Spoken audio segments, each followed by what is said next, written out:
It always frustrates me when news outlets or other sources of information correct themselves discreetly or privately rather than issuing a public response for all to see and taking complete ownership for their mistakes. Tell the truth, or at least don't lie. So now I'm gonna issue some corrections on my previous video, 6 lies about the AR-15. So the first mistake I wanna correct is that AR stands for Armalite Rifle, not just Armalite. Correction number 2 is my incorrect translation of Sturmgewehr. And though the Sturmgewehr is considered the first assault rifle, the word Sturmgewehr translates to storm rifle. Bingo! These next two are more like clarifications than corrections. And the first one is, I said that machine guns are not illegal. And while this is technically true, some pointed out in the comments that while they're technically legal, they're practically illegal due to the expense and the process that's required to obtain one. And I think there's validity in this argument. However, my initial argument was to push back to when the pro-gun community says that machine guns are already illegal in an effort to placate the other side. So yes, I can agree that they are practically illegal due to the process to own one. However, don't say that they are illegal if you're only doing it to comfort the other side. The second clarification is in regards to my distinction between practical and functional when comparing the civilian AR-15 with the military versions of the AR-15, such as the M16, the M4, M4A1,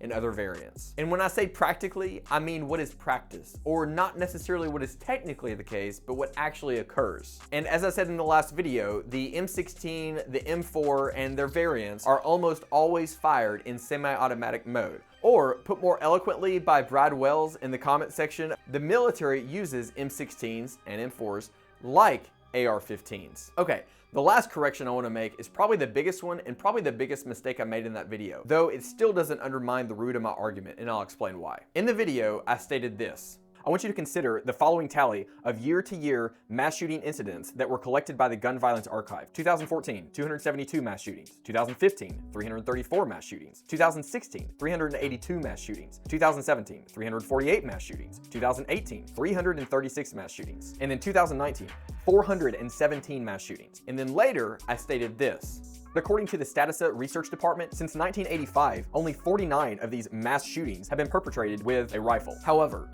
while the Gun Violence Archive, or GVA, reports hundreds of mass shootings every year, Mother Jones only reports 133 mass shootings since 1982. Therefore, it was an inadvertent conflation of the data on my part, and it would be statistically inaccurate to divide the number of times the rifles were used based on the Mother Jones data by the number of mass shootings reported by the GVA, or Gun Violence Archive. Erroneous!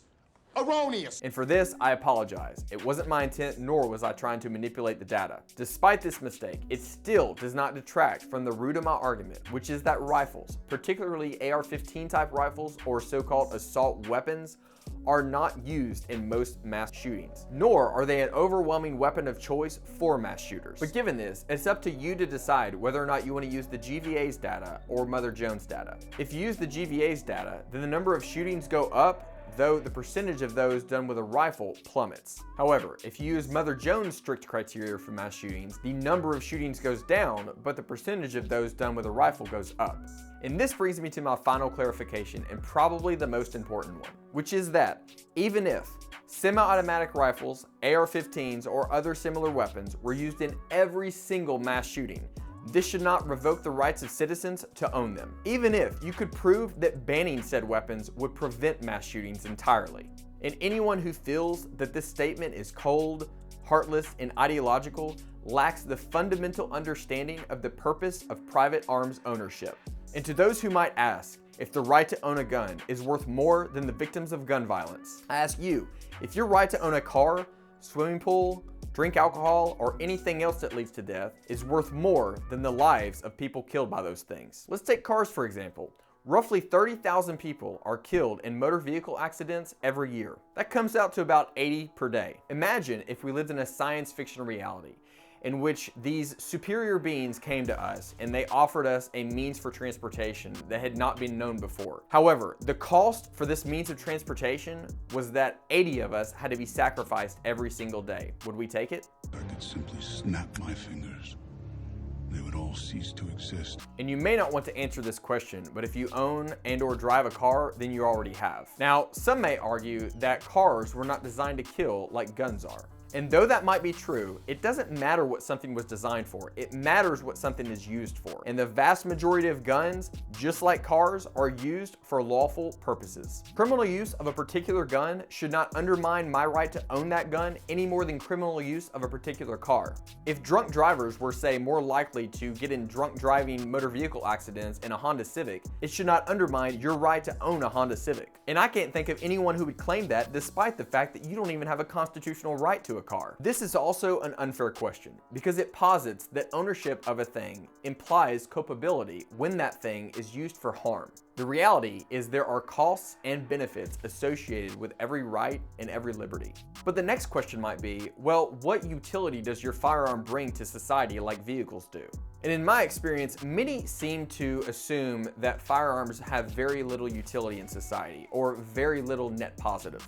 I would argue that this belief is one part willful blindness and one part media bias. Quantifying the overall societal benefit of private gun ownership might be akin to quantifying the overall benefit of free speech. There are some freedoms and liberties that are, or should be, self-evident. But just know this, the 2021 National Firearms Survey indicated that every year, roughly 1.67 million incidents of defensive gun use by gun owners occur in the US. And finally, if you need another example of why it's important to have an armed populace, then just look what happened in Ukraine. If you've enjoyed the video, then please like and comment below. Thanks so much for watching, and until next time, train to a higher standard.